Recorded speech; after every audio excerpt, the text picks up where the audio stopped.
Magandang araw mga kakusina.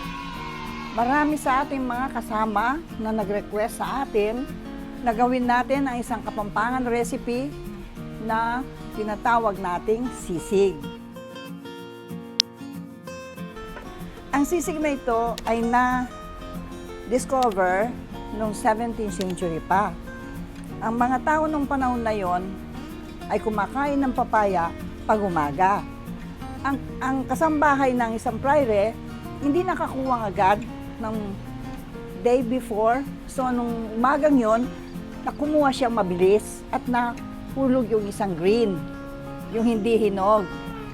Ngayon, natatakot siya at nahihiya, baka pagalitan siya. So, tinakbo niya sa kusina. Ang sabi niya, sisigan niya ini, sisigan niya ini. Yung mga kasama niya sa kusina, very cooperative naman. Binalatan, sinisig, pero nagreklamo, bakit walang asim? Ang ginawa nila, naglagay sila ng iba-ibang pampaasim, pampalasa, doon nag-board ang sisig. Pero ngayong araw na ito, dalawang klaseng sisig po ang gagawin natin. Isang sisig ng matanda, which is the antigo, at ang sisig ngayong panahon na ito.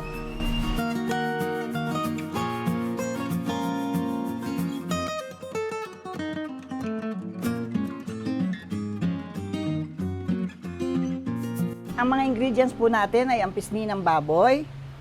Meron tayong vinegar, suka, soy sauce, salt and pepper, sugar, at saka po itong sibuyas. At siyempre pampalasa, pampaanghang ang ating sili. Napakadali pong gawin ito.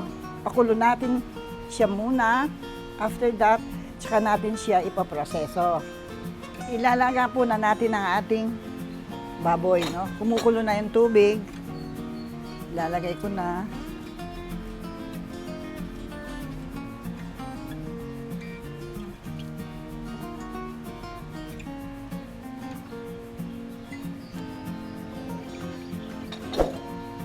Ito po, pakuluin natin siya hanggang lumambot yung ating karne.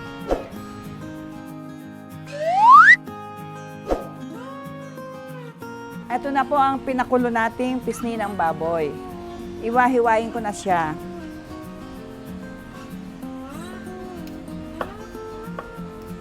Malalaki po ang hiwa ng sisig na antigo. Bite size po.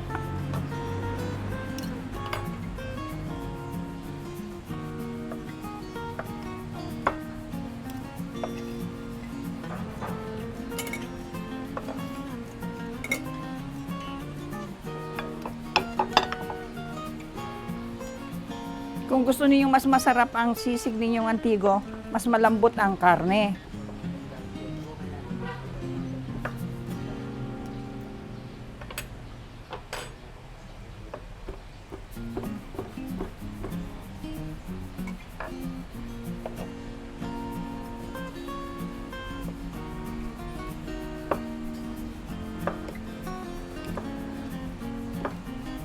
Ito po siya.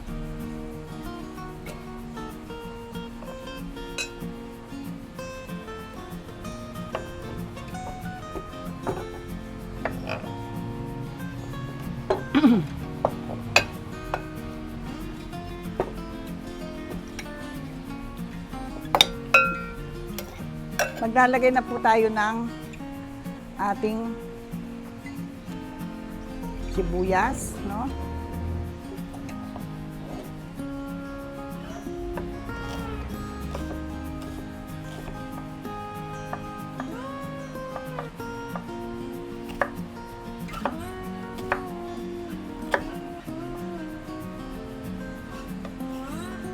Malalaking konti po ang hiwa niya. Maaari din tayong kumuha sa tinadtad. Tapos lagyan natin ng paminta. To taste lang. Asin.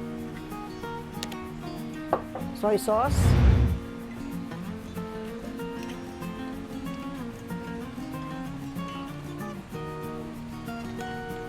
Marami-rami pong konti. At yung suka. To taste din po.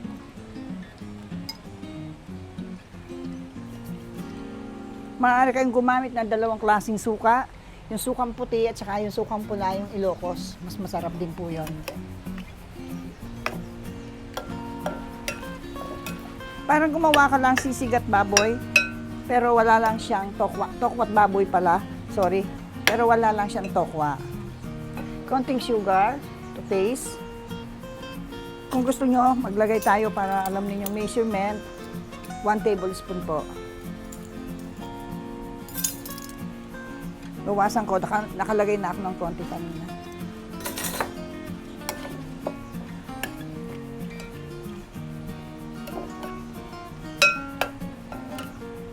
Naglagay tayo ng konting pampanghang.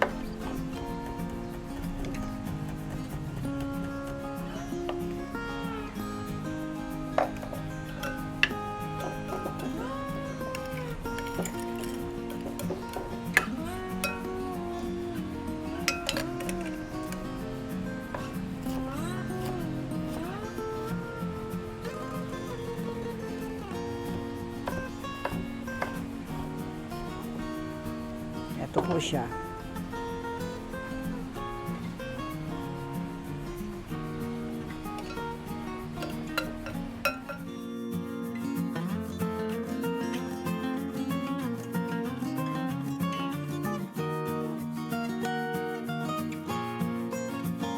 Mga kakusina, ang gagawin natin naman ngayon ay ang modernong sisig. Para sa ingredients, meron tayong pisni natin na pinakulo, meron tayong sibuyas, sili, kalamansi o dayap, salt and pepper. Ngayon, pipirituin na natin ang ating pisni ng baboy. Pag mainit na ito, ilalagay na natin ang ating pisni dito sa ating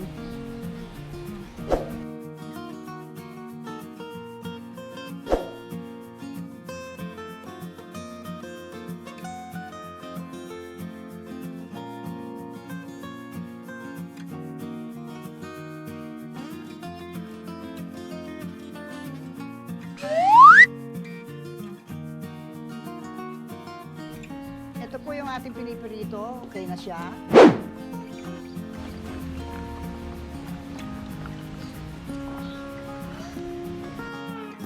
Ito po, magcha-chop na tayo ng ating sisig.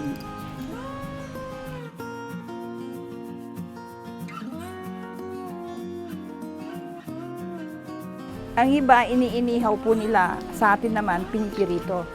Kung anong mas madali sa inyo, yun po ang gawin nyo.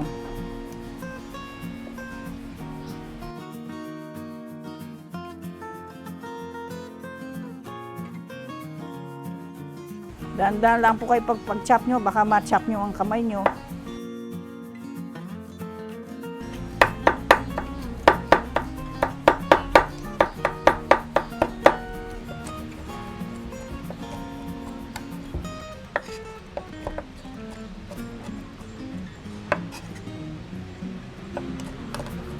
Titimplahan na natin ang ating sisig.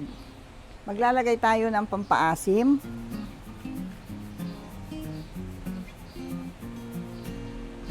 To taste lang naman po. Salt.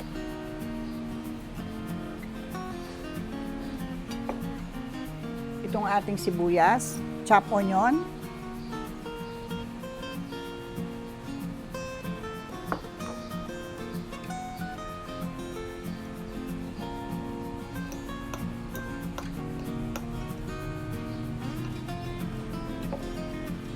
Konting paminta. 1/8 teaspoon of sugar.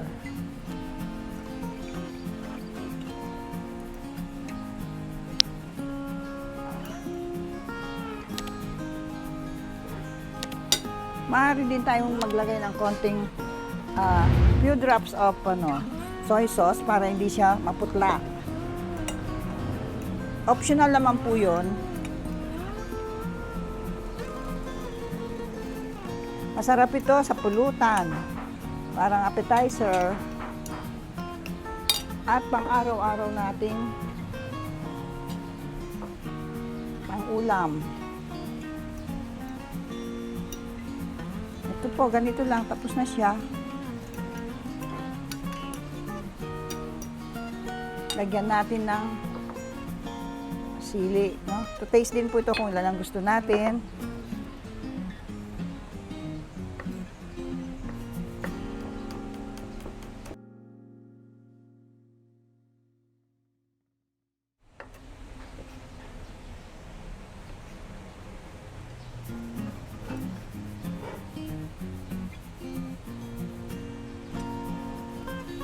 Oh.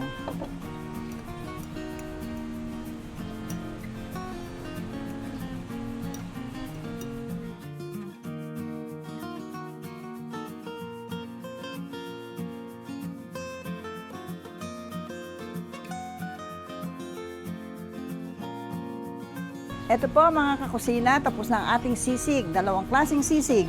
Ang isa ay sisig antigo, which is na napakasimple.